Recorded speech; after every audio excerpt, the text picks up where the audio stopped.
Gotta say, Michelle Obama was amazing last night. I mean, this speech, again, forget about politics. Think about her.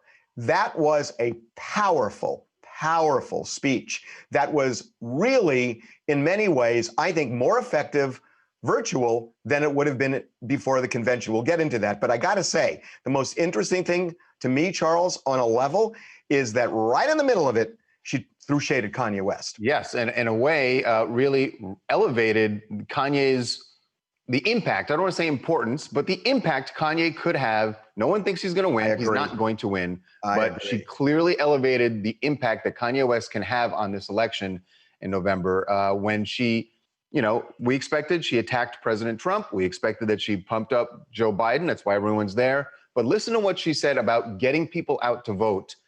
And once you get out to vote, what not to do with your vote. This is not the time to withhold our votes in protest or play games with candidates who have no chance of winning. We have got to vote like we did in 2008 and 2012. We have got to vote and not for candidates who have no chance of winning. That is Kanye West. She didn't use his name, but it's clear it's Kanye West. And the reason is I think the reason was revealed by Governor Whitmer of Michigan, Charles. Yeah, Governor Whitmer said that, you know, she pointed out in her state that on average, if 2 more people had voted in each precinct, it would have changed the course of the election. Which means Hillary Clinton would have been president. Exactly. So it was that close in that swing state. Kanye West has been polling 2%. Doesn't seem like a lot, but in a close race, it is clear from what happened last time, every vote counts. And the context of her comments, it came right during the part of her speech where she was really speaking directly to African-American voters about the way that their votes have been not counted for so long. And she said, this is not the time to not vote in protest or to vote for somebody whose votes don't count. She's speaking directly to those voters because you know that for Barack Obama, the fall off was about 5% of black people fewer voted in 2016 for Hillary Clinton than did in 2008 and 2012 for Barack Obama. That 5% obviously made all the difference in the world, and she's speaking directly to those voters, saying, don't waste it on Kanye West. Vote for Joe Biden. And also, she was talking about 2 things. Don't waste it on Kanye West, and don't boycott if you're Bernie Sanders supporter, because it was going directly at African-American voters who did sit out in 2016. Good point, yeah. Right, and Bernie made that point in his speech for the first time. We heard him say specifically to his supporters, do not sit on the sidelines. I need you to come out and vote for Joe Biden.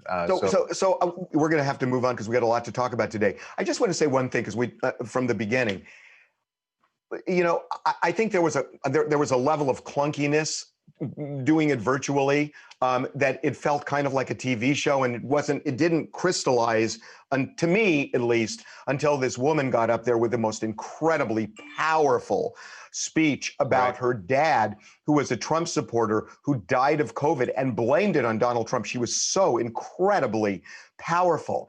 But that said, and personally, I would love to have seen that almost as a cold open to the show because it was so meaningful and powerful.